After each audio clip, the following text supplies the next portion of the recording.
Imagínate esto. No eres un héroe griego, ni un poeta que va a convertir la sangre en gloria. Eres un cirujano persa, un hombre de manos firmes y mente fría, acostumbrado a ver el cuerpo humano como un mapa, venas como ríos, huesos como vigas, heridas como mensajes. Es el final del primer día de combate en Termópilas, 480 a.C., y el campo frente a las puertas calientes no parece un lugar de leyenda. Parece un matadero. El aire huele a sudor viejo, a hierro caliente, a barro pisoteado y a esa dulzura enfermiza que deja la carne abierta cuando el sol empieza a bajarse del cielo y el calor no suelta del todo. A lo lejos aún se oye el murmullo de un ejército que no duerme. Relinchos, órdenes en lenguas extrañas, el crujido de madera, el tintinear de metal. Persia ha traído el mundo consigo. Tú caminas entre cadáveres griegos como quien camina por una biblioteca arrasada, buscando pistas de por qué esos hombres no se rompieron. Y entonces lo ves, un soldado muerto que no encaja con la postal. No lleva la capa roja que te han descrito los informes. No tiene ese brillo ceremonial de los espartanos que se peinan como si fueran a un banquete y no a una carnicería. Este hombre es más ancho, más tosco, de piel curtida y manos trabajadas. Tiene el cuerpo de alguien que ha cargado piedras y subido montañas antes de cargar un escudo.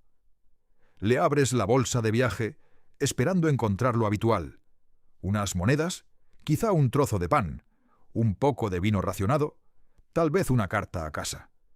Tus dedos encuentran algo duro, seco, amargo, bellotas, un puñado de bellotas de roble como alimento de reserva. Te quedas quieto, con el estómago apretado por una sensación que no es asco, sino desconcierto. En el mundo civilizado de este tiempo, en los puertos jonios, en las casas de Atenas, en los salones donde los hombres se llaman a sí mismos refinados, las bellotas son comida de cerdos, de animales, no de hombres, y sin embargo, el hombre en tu mesa no murió de hambre, murió luchando con la ferocidad de un animal salvaje. En tu mente aparece una palabra que has oído como insulto en bocas griegas, pronunciada con una sonrisa de desprecio: balanoglos, el comebellotas. Así llaman los griegos sofisticados a los hombres de Arcadia, los montañeses del centro del Peloponeso. Los llaman bárbaros internos, campesinos con dialecto áspero. Gente vieja, dicen algunos, vieja como la luna. Gente que vive lejos del mar, lejos de la filosofía, cerca de bosques y lobos. Y ahora entiendes algo que nadie te había dicho con claridad. Del otro lado del muro no hay solo espartanos. Hay miles de estos comedores de bellotas gritando por tu sangre. Ahí empieza la mentira, porque la historia, o mejor dicho, la historia que te vendieron, ha sido pulida como una estatua. 300 hombres perfectos, una unidad suicida, inmaculada, músculos de bronce, disciplina divina y un final tan limpio que parece escrito para ser repetido. Un cuento que cabe en una frase. La realidad, cuando la miras de cerca, huele demasiado fuerte para ser mito. La realidad es un triturador multicultural, un atasco de cuerpos y escudos en un cuello de botella, donde la gloria no es un concepto, sino una consecuencia accidental de no morir. Termópilas no fue un duelo romántico, fue una pelea de masa contra masa, sudor contra sudor, hambre contra miedo. Y lo más importante, la línea no se sostuvo solo por disciplina espartana, se sostuvo por necesidad. Se sostuvo por hombres que no tenían el lujo de morir con estilo. Antes de seguir, déjame arrancarte el filtro de Hollywood con un gesto simple. Si haces zoom hacia afuera, el escenario cambia por completo. Las puertas calientes no eran un escenario para la vanidad de Esparta. Eran un tapón logístico, una garganta estrecha entre montaña y mar, diseñada por la geografía para convertir números gigantes en un embudo. Y dentro de ese embudo no había 300. Había casi 7.000 griegos. 7.000. Esa cifra lo cambia todo. Convierte una misión suicida en un bloqueo táctico real. Convierte una postal heroica en un trabajo colectivo. Convierte a los espartanos, de protagonistas absolutos, en una parte, importante sí, de una muralla humana mucho más grande. Mientras el mundo se obsesiona con las capas rojas, ignora a los otros. Aproximadamente 2.120 arcadios que estuvieron hombro con ellos. Por cada capa roja que tu imaginación coloca en la línea, hubo muchos hombres de Tegea, Mantinea y las tierras altas arcadias apretando el escudo, empujando con el cuerpo, sangrando igual. ¿Y por qué importa tanto ese detalle? Porque una falange no es una colección de individuos brillantes. Una falange es física, es una ecuación de masa, fricción y presión. Es un empuje, una scrum de rugby con puntas de hierro. El frente combate, sí, pero el fondo sostiene, empuja y evita que la línea se pliegue como papel. 300 hombres, por muy entrenados que estén, tienen una masa limitada. Su peso militar es finito, contra una fuerza persa que se cuenta en cientos de miles. Aunque discutamos números exactos, una línea de solo 300 sería demasiado ligera. Sería un trapo ante una ola. Los empujarían, los flanquearían, o simplemente los aplastarían con la energía cinética de la multitud. Para sostener Termópilas, Leónidas necesitaba lastre, necesitaba un ancla, necesitaba hombres que no fueran un símbolo, sino peso real. Y esos hombres fueron, en gran parte, los arcadios. Aquí es donde la historia se pone incómoda, porque entra la clase social. En el campamento griego convivían dos mundos. Por un lado, los espartanos, aristócratas de guerra, equipados por un sistema estatal, entrenados desde niños en sincronía y obediencia. Por otro lado, hombres que a veces no podían permitirse una armadura completa, que llevaban equipo heredado, piezas mezcladas, y que suplementaban su dieta con lo que la tierra dura les daba, bellotas. Este hilo invisible, la división entre élite y trabajadores de la guerra, atraviesa Termópilas como una grieta. Los espartanos estaban allí para liderar. Los arcadios estaban allí para trabajar. Cuando la coalición llegó al paso, encontraron la vieja muralla focidia en ruinas. Se habla mucho de las estrategias de Leónidas, poco del trabajo físico que convirtió el lugar en fortaleza. ¿Quién crees que apiló piedra? ¿Quién se dejó la espalda cargando bloques? Los hombres comunes, los arcadios y otros aliados que reconstruyeron el muro que, más tarde, los mantendría vivos.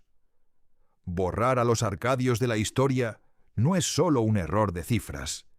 Es un insulto al verdadero carácter de la resistencia griega, porque sugiere que el coraje pertenece únicamente a los nobles, que la valentía es propiedad exclusiva de los famosos, que la historia la sostienen solo los grandes hombres y sus frases memorables.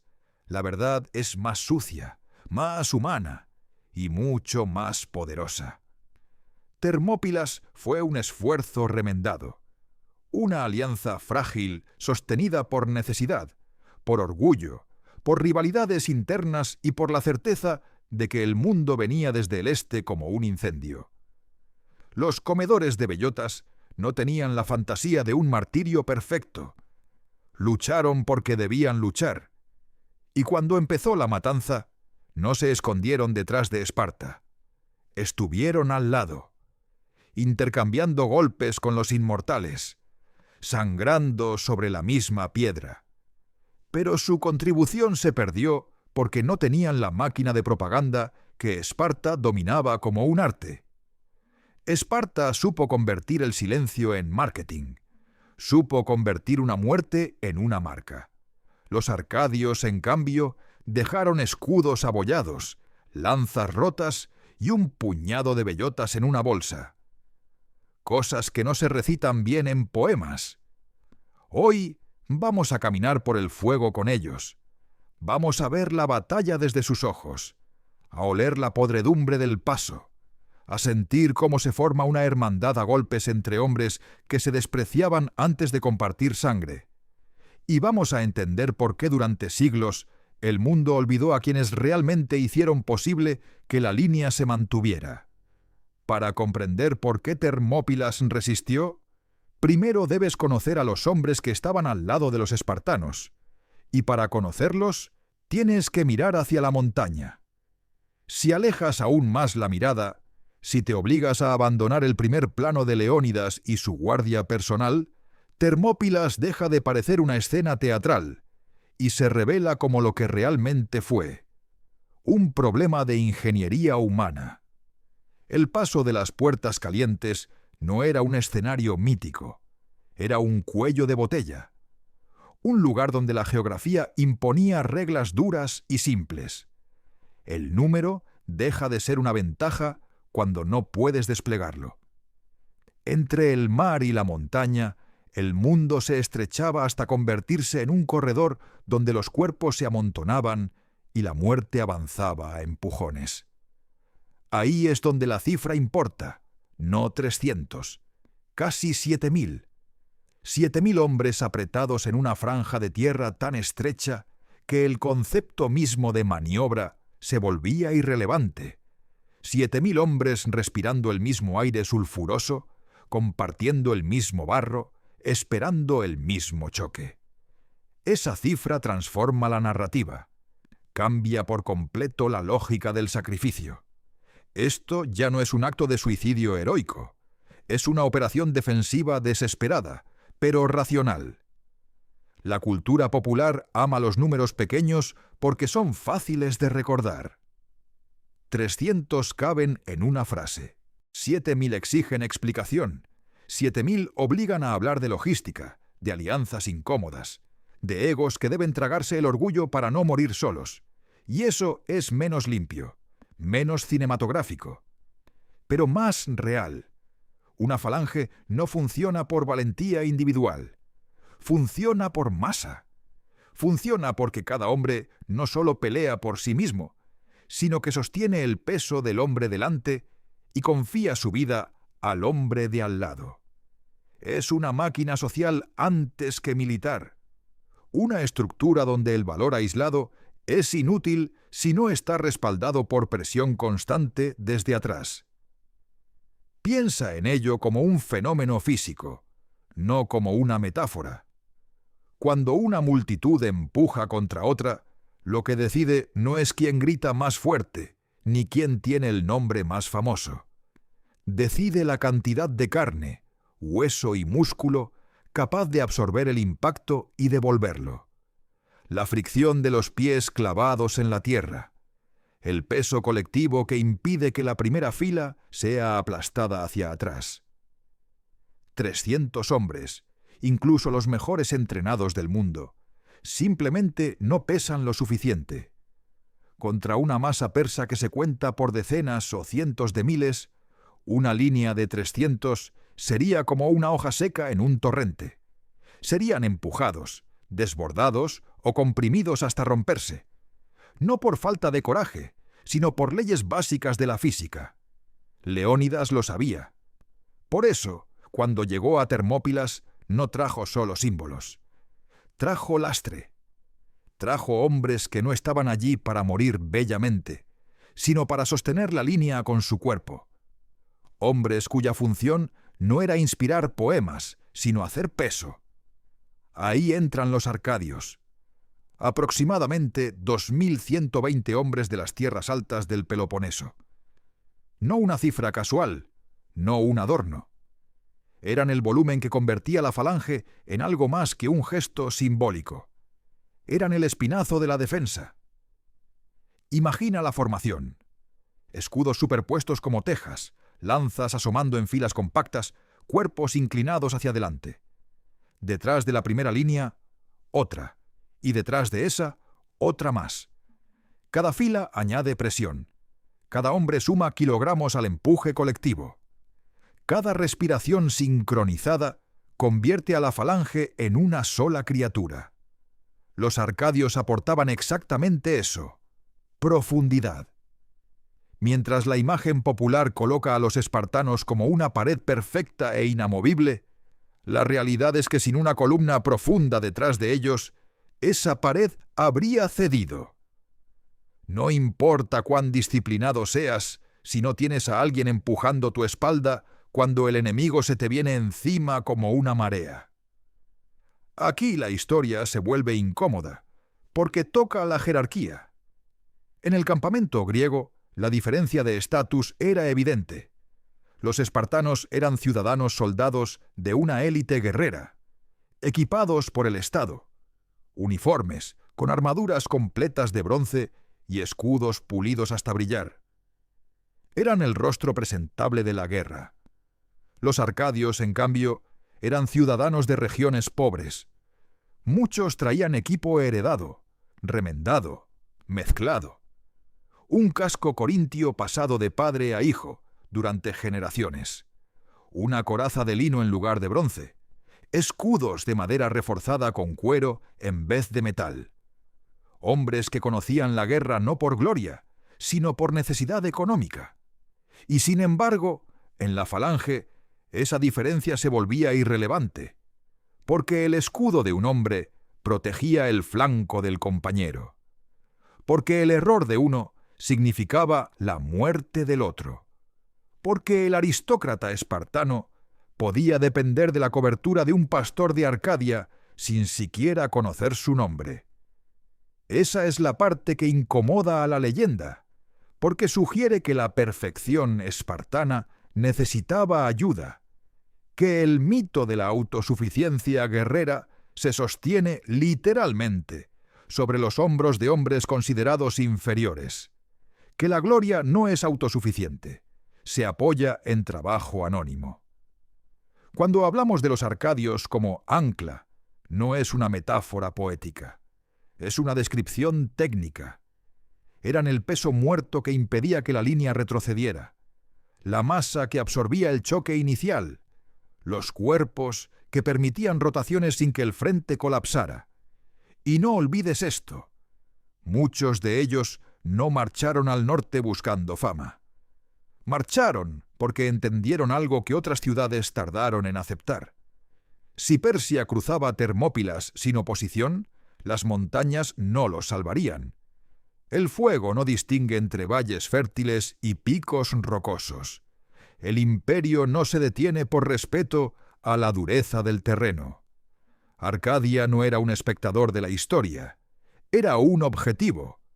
Así que esos hombres, los mismos a los que los griegos refinados llamaban comedores de bellotas, se plantaron en el punto más estrecho del mundo conocido y pusieron su peso donde estaba su futuro, no como actores secundarios, no como relleno, sino como el componente indispensable que hacía posible la resistencia. Sin ellos, Termópilas habría sido una nota al pie. Con ellos, se convirtió en una muralla humana capaz de detener al mundo, aunque solo fuera por unos días.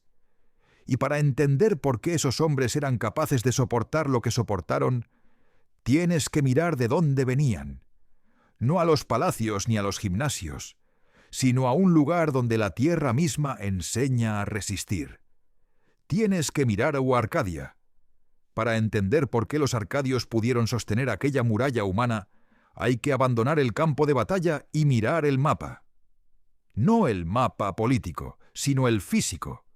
Porque Arcadia no era una idea, era una geografía brutal. En el centro del Peloponeso, lejos del mar, se alza una masa irregular de piedra caliza, cortada por barrancos, bosques densos y senderos que solo conocen las cabras y quienes viven siguiéndolas. Arcadia no tenía puertos ricos ni llanuras fértiles, no comerciaba con el mundo. sobrevivía a pesar de él. Los griegos decían que los arcadios eran proselenoi, anteriores a la luna. No como un halago poético, sino como una forma de decir que eran antiguos, primitivos, casi salvajes. Mientras Atenas se imaginaba a sí misma como el centro del pensamiento y Esparta como el pináculo de la disciplina, Arcadia era vista como un residuo arcaico, un lugar atrasado, pobre, duro. Pero esa dureza era precisamente su fuerza. Donde un espartano entrenaba en patios nivelados, un arcadio crecía caminando por pendientes imposibles. Donde un hoplita urbano comía grano refinado, un arcadio suplementaba su dieta con bellotas, caza y lo que la montaña permitía. No por elección filosófica, sino por necesidad. Ese detalle que al inicio parece anecdótico, las bellotas encontradas en la bolsa del soldado muerto, es una clave en el mundo griego civilizado del siglo V a.C. Las bellotas eran comida para animales. Para los arcadios eran calorías, energía dura, amarga, pero suficiente para seguir caminando. Eso define a un pueblo. Arcadia había desarrollado una economía basada en la exportación de su recurso más abundante, hombres capaces de soportar lo insoportable. Durante generaciones, los jóvenes arcadios abandonaban sus aldeas para servir como mercenarios. Sicilia, Asia Menor, incluso ejércitos enemigos de otras polis griegas. Donde hubiera plata y guerra, había arcadios. Tenían fama de profesionales sombríos. No eran fanáticos. No luchaban por ideales elevados. Luchaban porque sabían hacerlo y porque su tierra no ofrecía muchas alternativas. Esta cultura mercenaria los volvió expertos en campañas largas, marchas duras y combates sin gloria. Y eso hace que su presencia en Termópilas sea extraordinaria. Por primera vez, muchos de ellos no estaban allí por salario. No había contratos. No había botín garantizado. No había promesas de saqueo. Marcharon porque entendieron que esta vez no era una guerra más. Era una extinción potencial. Persia no era un tirano local ni una expedición punitiva. Era una fuerza capaz de absorber culturas enteras. Arcadia, aislada y pobre, no sobreviviría a un imperio que convertía regiones completas en provincias tributarias. Así que cuando Leónidas lanzó el desafío, los arcadios escucharon algo más que una llamada a las armas. Escucharon una provocación directa a su identidad. Si necesitamos una guerra, compramos un arcadio, decía el dicho griego. Esta vez no iban a venderse, iban a pelear por sí mismos. Los contingentes más importantes provenían de Tegea y Mantinea, las dos grandes potencias arcadias. Y aquí aparece otra capa de tensión. Estas ciudades se odiaban. Habían luchado entre sí durante generaciones por pastos, fronteras y prestigio. En otro año se habrían degollado en el campo sin pestañear. Pero en las puertas calientes formaron la misma línea, 500 tegeos, 500 mantineos, hombro con hombro, cada uno decidido a no parecer inferior ante su rival. Esta rivalidad interna creó una dinámica peligrosa y poderosa. Nadie quería ser el primero en flaquear. Nadie quería ser recordado como el que retrocedió mientras el otro avanzaba. Ese tipo de presión social es letal en combate. Convierte el miedo en combustible. Culturalmente, los arcadios eran distintos del resto de los griegos. Su mitología no giraba en torno al orden, la razón o la armonía. Se identificaban con Pan, el dios de los bosques, mitad cabra, mitad caos. Pan no inspiraba estrategia elegante, inspiraba pánico, el miedo súbito que rompe formaciones, el grito en la oscuridad que hace huir a ejércitos enteros. De ahí viene la palabra pánico. Los arcadios no adoraban la guerra como un arte. La entendían como una extensión de la naturaleza, impredecible, violenta, cercana. En combate, Eso se traducía en una agresividad distinta, menos mecánica, más animal. Imagínate el campamento griego antes de la batalla. De un lado, los espartanos, silenciosos, peinando su cabello largo, entrenando en formaciones perfectas, comiendo su infame caldo negro. Todo ritual, todo control.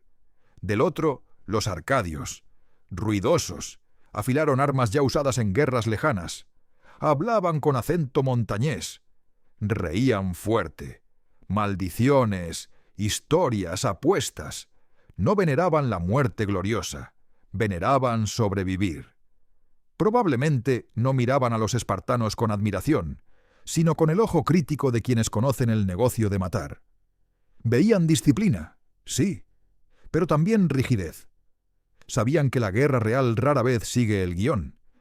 Y sin embargo, algo los unía: la necesidad.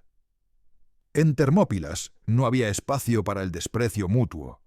La falange obligaba a una intimidad brutal. Respirar el aliento del otro, sentir su sudor, depender de su fuerza para no caer. Allí, la montaña y el valle, el aristócrata y el pastor, se volvieron indistinguibles bajo el peso del escudo. Leónidas entendió esto mejor que nadie. No trajo a los arcadios como relleno. Los trajo porque necesitaba hombres acostumbrados a pelear cansados, hambrientos y en terreno hostil. Hombres que no se quebraran cuando el combate dejara de ser limpio. Los necesitaba porque sabía que la guerra que venía no sería elegante. Y muy pronto el mundo entero aprendería por qué los comedores de bellotas eran exactamente lo que sostenía la línea. Antes de que cayera el primer golpe, antes de que la sangre empapara el paso, hubo una prueba más silenciosa. Una que no aparece en estatuas ni en poemas: la marcha. Desde el istmo de Corinto hasta Termópilas hay casi 200 millas. En un mapa moderno es una línea limpia. Para un ejército antiguo, cargando más de 30 kilos de bronce, madera y cuero bajo el sol griego, era una tortura lenta. Cada día separaba a los soldados de los civiles. Cada jornada eliminaba a los débiles. Ampollas reventadas, hombros en carne viva, sed constante. Así empieza la guerra real. Ahí la diferencia entre espartanos y arcadios se volvió visible de inmediato. Los espartanos marchaban como una máquina. Ritmo uniforme, silencio antinatural, equipamiento estándar mantenido por esclavos estatales que seguían al ejército. Escudos idénticos, capas del mismo rojo oscuro. Parecían un solo cuerpo. Detrás, o mezclados, venían los arcadios. Una columna irregular de hombres que parecían no pertenecer al mismo ejército. Cascos de distintas épocas, escudos con símbolos familiares, corazas de bronce junto a petos de lino endurecido. Algunos parecían nobles, otros pastores, pero todos avanzaban. En la marcha, la falange ya comenzaba a existir. Porque el escudo no es solo un arma, es una promesa. Tu lado izquierdo depende del hombre de al lado. Y eso significa que un aristócrata espartano podía terminar confiando su vida a un campesino de Mantinea, con un escudo abollado y un brazo como una cuerda de cáñamo. La fricción cultural era inevitable. En los campamentos, los espartanos comían en silencio su caldo negro, sangre de cerdo, vinagre y sal, convencidos de que la austeridad era virtud. Los arcadios, acostumbrados a una dieta de montaña, asaban carne cuando podían, cazaban, improvisaban. Probablemente se burlaban del guiso espartano llamándolo lodo caliente. Probablemente los espartanos los miraban con desprecio. Nada de eso importaría pronto. Cuando llegaron a Termópilas, la realidad los golpeó a todos por igual. El paso no era una fortaleza, no era una muralla lista para la defensa. Era un camino estrecho con restos de un viejo muro focidio, una ruina cubierta de maleza, levantada siglos atrás contra invasiones celtas. apenas 6 pies de piedra desmoronada. Ese muro tenía que levantarse, de inmediato. Aquí aparece una verdad incómoda. El trabajo pesado casi nunca lo hacen los héroes de las leyendas. Mientras Leónidas y sus oficiales inspeccionaban el terreno, calculaban distancias y zonas de muerte, alguien tenía que mover la piedra. Y ese alguien eran, en su mayoría, los arcadios y otros aliados no espartanos. Imagina la escena: hombres de montaña arrancando bloques de caliza, cargándolos sobre hombros curtidos, encajándolos en su lugar bajo el sol, sudor mezclado con polvo blanco, manos sangrando, maldiciones. No estaban construyendo un monumento, estaban levantando una jaula. El muro que los protegería también sería el lugar donde quedarían atrapados. Ese trabajo creó algo fundamental: apropiación. Ya no defendían una idea abstracta llamada Grecia. Defendían una pared que habían levantado con sus propias manos. Eso cambia la psicología del combate. No retrocedes fácilmente de algo que construiste tú mismo. Cuando el muro estuvo listo, no era imponente. No tenía torres ni parapetos, pero cumplía su función: romper una carga frontal y forzar al enemigo a acercarse despacio, comprimido, vulnerable. Y entonces llegaron los persas. La llegada de la vanguardia fue un golpe psicológico. Incluso si descontamos las exageraciones de Heródoto, el número era abrumador. Decenas de miles de hombres, quizá más de 100.000. Un ejército tan grande que parecía un fenómeno natural. No ocupaba el valle, lo devoraba. Por la noche, las hogueras persas parecían un reflejo del cielo estrellado. Un mar de luces desde la montaña hasta el horizonte. El ruido del campamento, lenguas extranjeras, animales, carros, flotaba hasta las líneas griegas como un zumbido constante. Para los arcadios, acostumbrados a valles silenciosos, aquello era antinatural. Era como escuchar al mundo entero respirar. Fue entonces cuando ocurrió el famoso episodio del explorador persa. Un jinete se acercó a observar a los defensores.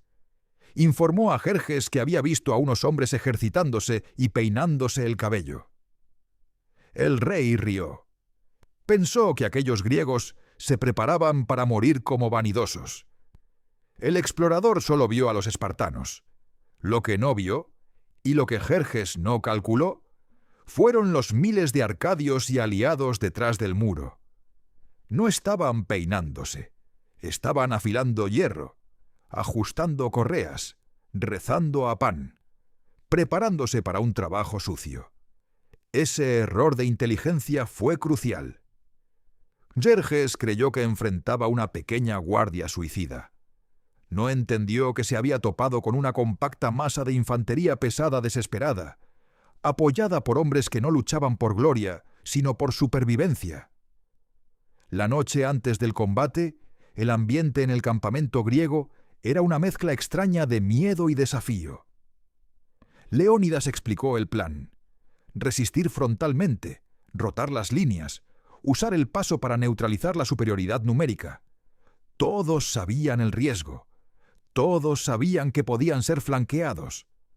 Aún así, cuando el sol comenzó a elevarse sobre el Golfo Malíaco y el vapor sulfuroso se arrastró por el suelo, los arcadios tomaron sus posiciones. No estaban en la retaguardia. Por el sistema de rotación, muchos ocuparían la primera línea. Hombro con los espartanos, el escudo tocando escudo, la lanza apuntando hacia un mundo que venía a aplastarlos.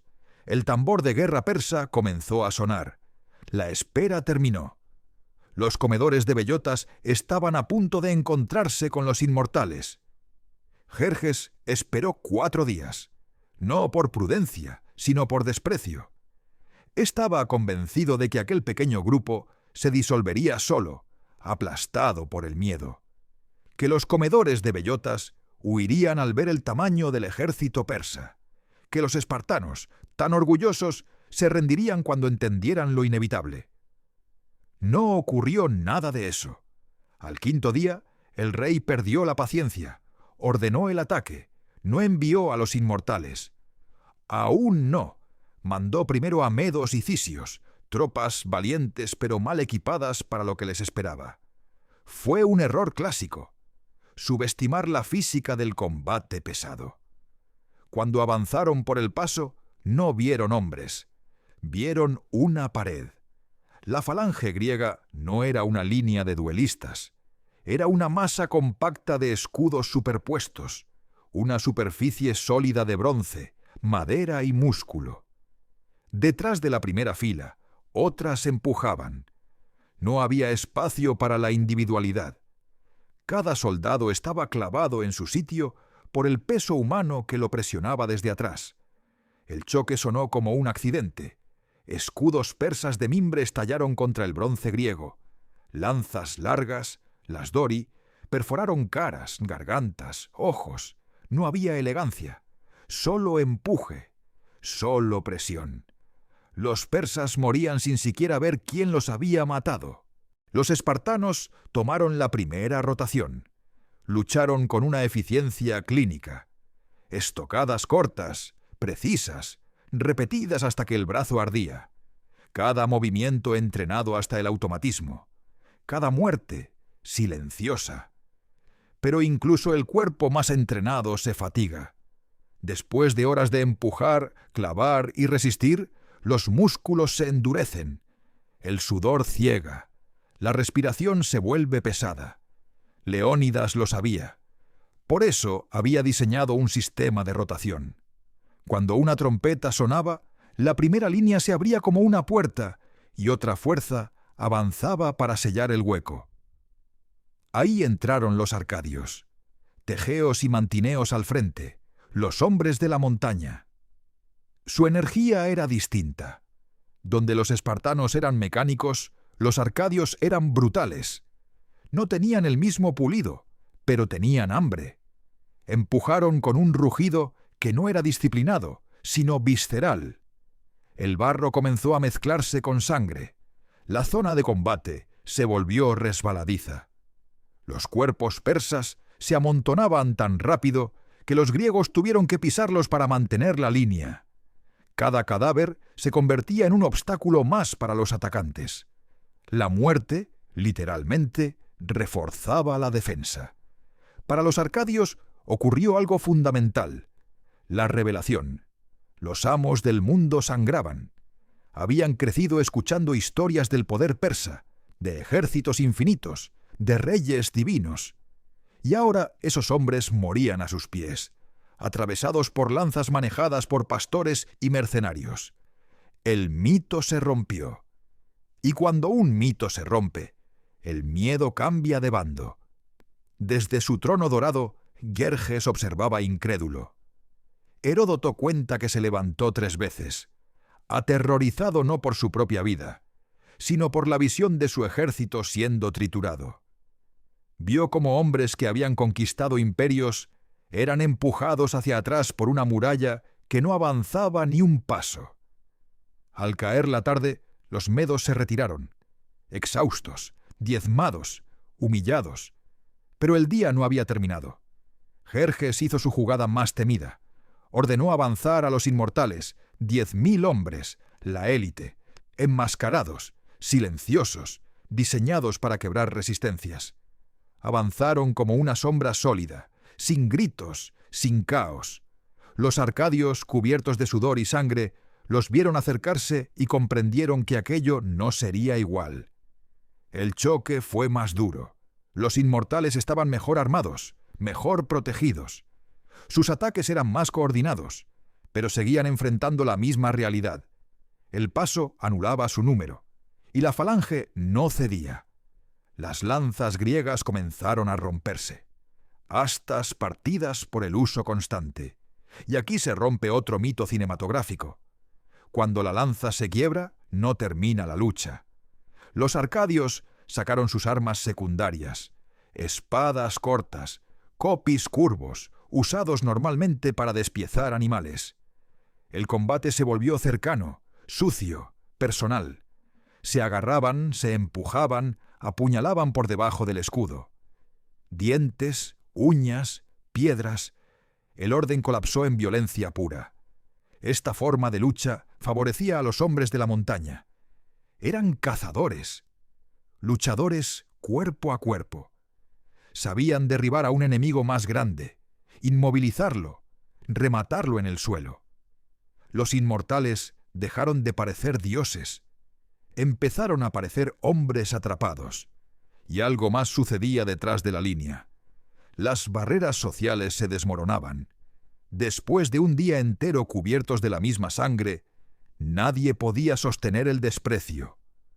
Un espartano agotado bebía del odre de un mantineo. Un arcadio cubría con su escudo a un espartano herido. No hacía falta hablar. El respeto se había ganado a empujones. Cuando el sol se puso, los persas se retiraron otra vez. El primer día terminó con una verdad impensable. El ejército más grande del mundo había sido detenido por una coalición improvisada. No por magia, no por sacrificio suicida, sino por masa, rotación y hombres que se negaron a ceder un solo paso. Pero mientras los griegos limpiaban sus armas y atendían a los heridos, algo oscuro ya se movía en las montañas. La batalla había sido ganada. La tragedia aún no había comenzado. El amanecer del segundo día no trajo esperanza, trajo olor. El paso de las Termópilas ya no era tierra ni hierba, era carne. Miles de cuerpos persas yacían apilados, hinchándose bajo el sol griego. La sangre se había filtrado en el suelo, formando charcos oscuros y resbaladizos. El vapor sulfuroso de las fuentes termales se mezclaba con el hedor dulce de la descomposición. Respirar era un acto de voluntad. Para los arcadios, hombres acostumbrados a la crudeza de la montaña, aquello no era desconocido. Pero nunca a esta escala. Envolvieron trapos alrededor de sus bocas. Escupían, vomitaban. Luego volvían a ajustar los escudos. Jerjes no entendía nada. Desde su punto de observación, veía a un enemigo que debería estar quebrado. Nadie podía soportar 2 días dentro de un matadero. Nadie, pensaba él, salvo quizá bestias. Ordenó otro ataque frontal, esta vez directamente con los inmortales. 10.000 hombres avanzaron de nuevo. Sus máscaras ocultaban los rostros. Sus pasos eran coordinados. No gritaban, no celebraban. Eran una máquina diseñada para imponer terror psicológico antes incluso del contacto físico. Para los arcadios, el impacto fue visceral. A ojos supersticiosos, aquellos hombres parecían espíritus del inframundo, silenciosos, cubiertos, inhumanos. Pero cuando las líneas chocaron, ocurrió la revelación definitiva. Los espíritus no sangran. Y los inmortales sí. Las primeras filas se clavaron unas contra otras. Las lanzas volvieron a romperse. La distancia desapareció. El combate se volvió una lucha de empujones, de cuchillas cortas buscando carne blanda bajo el brazo, en la ingle, en el cuello. Los arcadios se movían como animales acorralados. No retrocedían. Cuando perdían el arma, agarraban al enemigo. Lo tiraban al suelo. Lo remataban. No era una guerra elegante. Era supervivencia. Aquí es donde los comedores de bellotas ganaron su lugar en la historia. Los espartanos luchaban con disciplina hipnótica, casi ritual. Los arcadios luchaban con furia irregular, impredecible. Cuando una falange espartana podía agotarse siguiendo el ritmo perfecto, la Arcadia aportaba caos controlado. Empujes inesperados, avances breves, golpes desordenados que rompían el equilibrio enemigo. Era exactamente lo que el sistema persa no podía procesar. Durante horas la línea se mantuvo. Flechas persas comenzaron a llover, no como ataques precisos, sino como tormentas. Se clavaban en muslos, brazos, cuellos. Los escudos absorbían lo que podían. Los cuerpos absorbían el resto. Pero la falange no se rompió. Y algo aún más importante estaba ocurriendo detrás del frente. La jerarquía social griega estaba muriendo. El desprecio había desaparecido. Nadie podía mirar por encima del hombro a un hombre que acababa de salvarle la vida. Un aristócrata espartano, cubierto de sangre, recibía agua de un campesino mantineo sin decir una palabra.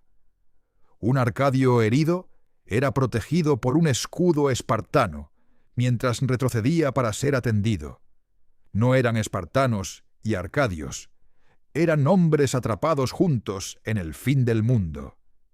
Jerjes observaba con creciente furia. Sus oficiales tenían que usar látigos para empujar a los persas hacia la línea griega. Los soldados no querían avanzar. Habían visto qué ocurría al hacerlo. Para los griegos, por primera vez, apareció una idea peligrosa. Quizá podían ganar. No destruir al ejército persa, pero sí resistir. Quizá indefinidamente. Quizá hasta que el hambre, la enfermedad y la frustración hicieran lo que las lanzas no podían. Al caer la noche del segundo día, el campamento griego estaba exhausto, pero vivo. Los arcadios limpiaban armas cubiertas de sangre seca, vendaban heridas, comían raciones mínimas. Algunos, por primera vez, se permitieron creer que regresarían a casa. No sabían que la partida ya estaba perdida. Mientras dormían, un hombre caminaba hacia el campamento persa. No llevaba armadura, no llevaba escudo, llevaba un secreto. Se llamaba Efialtes, un pastor local, un hombre que conocía las montañas mejor que el honor. Sabía de un sendero, un camino de cabras serpenteando por el bosque de robles, invisible desde la costa. Un camino que rodeaba el cuello de botella y caía directamente sobre la retaguardia griega. Lo que los persas no podían comprar con sangre, lo comprarían con oro. Mientras los arcadios dormían el sueño pesado del agotamiento, la traición avanzaba entre los árboles que ellos amaban.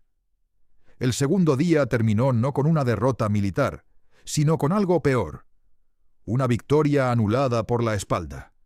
La batalla se había ganado. La guerra acababa de perderse. La traición no llegó con un grito. Llegó con pasos suaves sobre hojas secas. Mientras el campamento griego dormía, agotado hasta los huesos, los inmortales persas comenzaron a ascender por el sendero de Anopea. No marchaban como un ejército. Se movían como cazadores. La noche los cubría. El bosque los protegía. Y delante de ellos iba un hombre que conocía cada piedra del camino. Efialtes no entendía la magnitud de lo que estaba vendiendo. Para él no era Grecia, ni civilización, ni historia. Era oro. Era supervivencia individual. En eso, su lógica no era distinta a la de miles de hombres anónimos a lo largo de los siglos. Pero esa decisión iba a condenar a otros miles. Leonidas no era ingenuo. Sabía que existía un sendero. Por eso había colocado a 1000 focidios en lo alto de la montaña para vigilarlo. Creía haber cerrado la única puerta trasera. Creía haber hecho lo suficiente. Al amanecer, los focidios oyeron el ruido. Hojas aplastadas, un murmullo extraño, demasiados pasos. Cuando vieron a los persas, no comprendieron lo que estaba ocurriendo. Pensaron que ellos eran el objetivo principal. El pánico tomó el control. En lugar de bloquear el paso, estrecho, empinado, fácil de defender, se retiraron hacia una colina cercana para formar una defensa desesperada. Fue el error que decidió la historia. Y Darnes, el comandante persa, ni siquiera se detuvo. Ignoró a los focidios. No venía a luchar allí. Venía a rodear. Y mientras los griegos se preparaban para morir en el lugar equivocado, los inmortales descendían hacia la espalda descubierta de la falange. Cuando los primeros reflejos del sol iluminaron el paso, los vigías griegos vieron algo imposible, brillo de armaduras detrás de ellos. La reacción fue instantánea. Pánico, gritos, la comprensión brutal de que el cuello de botella se había convertido en una trampa. La falange era una herramienta frontal. No podía girar. No podía luchar en dos direcciones. El muro que habían defendido durante 2 días se transformó, de repente, en una tumba. Leonidas convocó un consejo inmediato. No fue una discusión estratégica. Fue un cálculo de supervivencia. Si los 7.000 hombres permanecían allí, morirían todos. Y con ellos moriría la última fuerza organizada capaz de frenar a Jerjes en el istmo de Corinto. Grecia no podía permitirse ese lujo.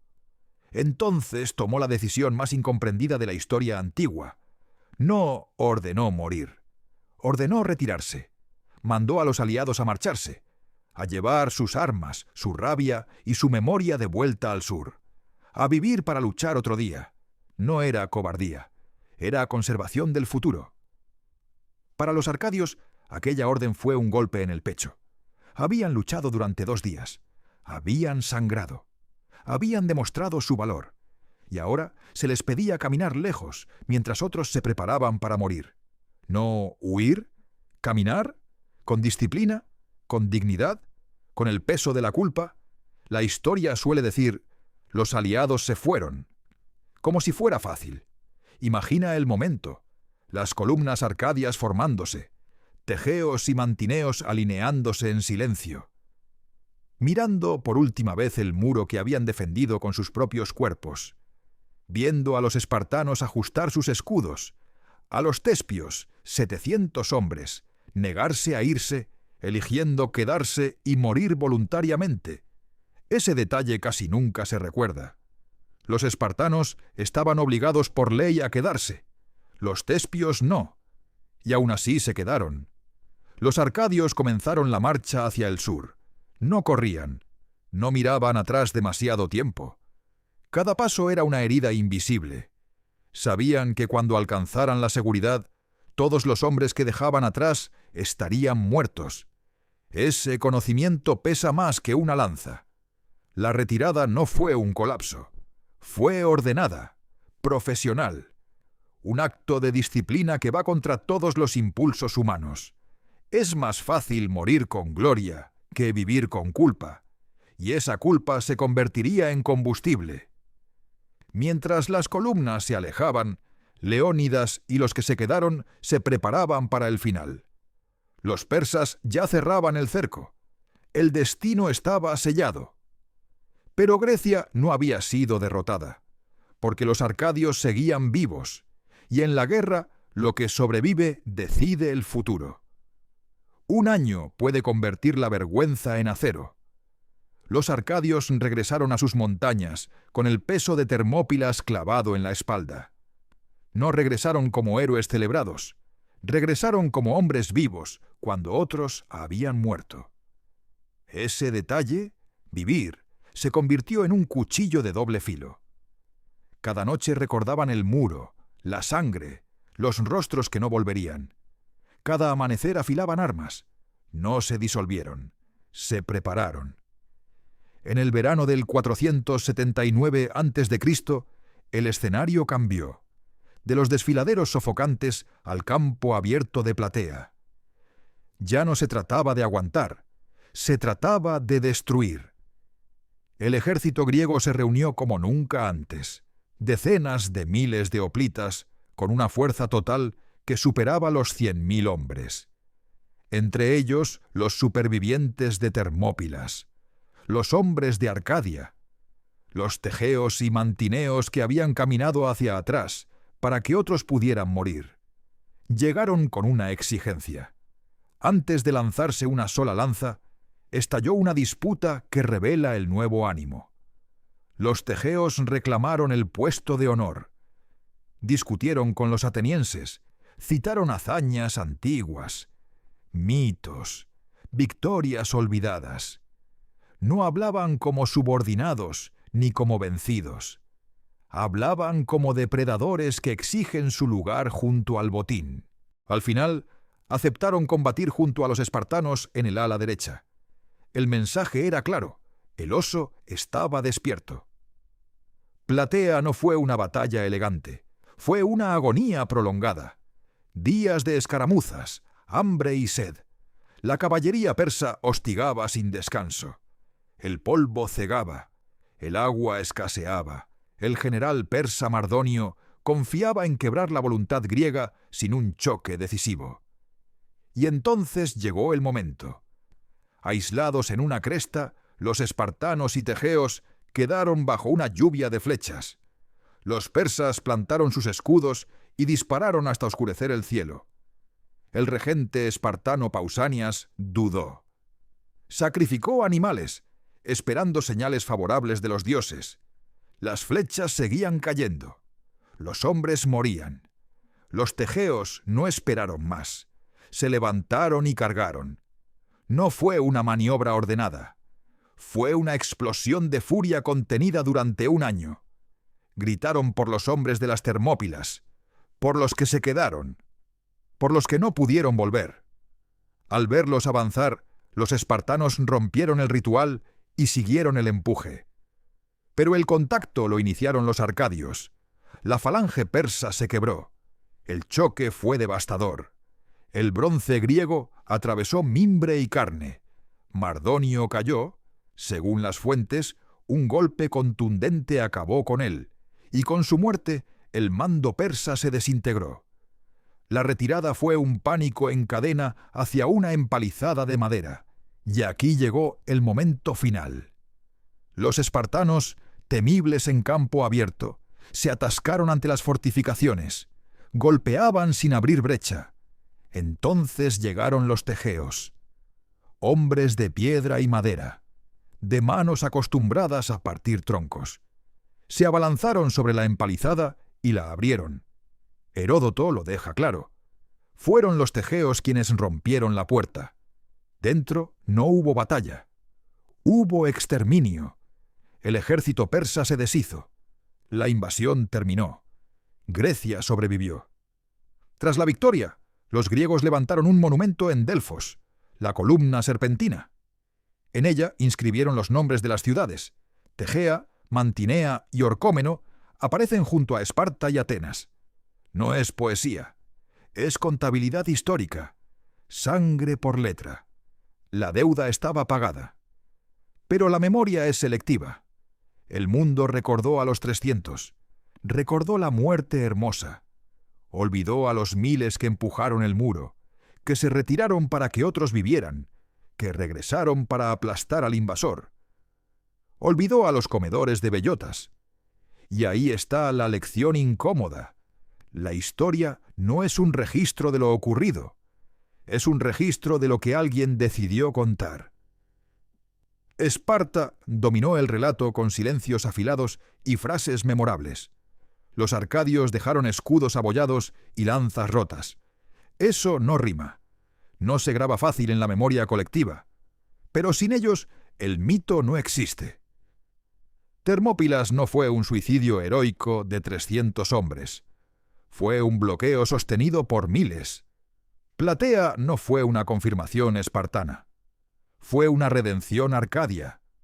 El destino de Grecia se decidió porque hombres comunes hicieron lo que había que hacer, incluso cuando no habría estatuas.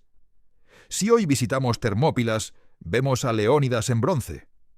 Cerca, un monumento a los Tespios, y más allá, el polvo. Ahí, en ese polvo, están los nombres que no sabemos. Los que sostuvieron la pared, los que caminaron hacia atrás, los que regresaron para cobrar la deuda. Recordarlos no resta grandeza al mito. Lo hace verdadero. La guerra terminó. El humo se disipó. Los persas se retiraron. Grecia sobrevivió. Y entonces comenzó otra batalla, mucho más silenciosa y mucho más duradera, la batalla por la memoria. Con el paso de los años, la historia de las guerras médicas se fue condensando. Se simplificó. Se volvió cómoda. Los poetas, los escultores y los políticos buscaron símbolos claros, figuras reconocibles, relatos fáciles de repetir, y ningún símbolo fue más poderoso que el de 300 hombres muriendo juntos. La muerte es más fácil de glorificar que la supervivencia. Esparta entendió esto mejor que nadie. Desde hacía generaciones había convertido el silencio en una herramienta política. La laconia, hablar poco, decir solo frases cortas y memorables, no era solo una costumbre cultural, era propaganda. Molón lave. 4 palabras, eternas, perfectas para la posteridad. Los arcadios no tenían eso, no tenían frases lapidarias, no tenían poetas cortesanos, no tenían una máquina narrativa, tenían manos encallecidas, montañas pobres y escudos rotos. Su historia estaba escrita en huesos, no en versos, y eso no sobrevive bien al tiempo. Así, poco a poco, el relato se ajustó. El sacrificio de Leónidas se convirtió en el centro absoluto. Los aliados se transformaron en una nota al pie. La retirada estratégica se reinterpretó como huida. La disciplina necesaria para sobrevivir se convirtió en sospecha de cobardía. La realidad era más incómoda. Si los arcadios no hubieran estado allí, la falange no habría tenido masa suficiente para resistir.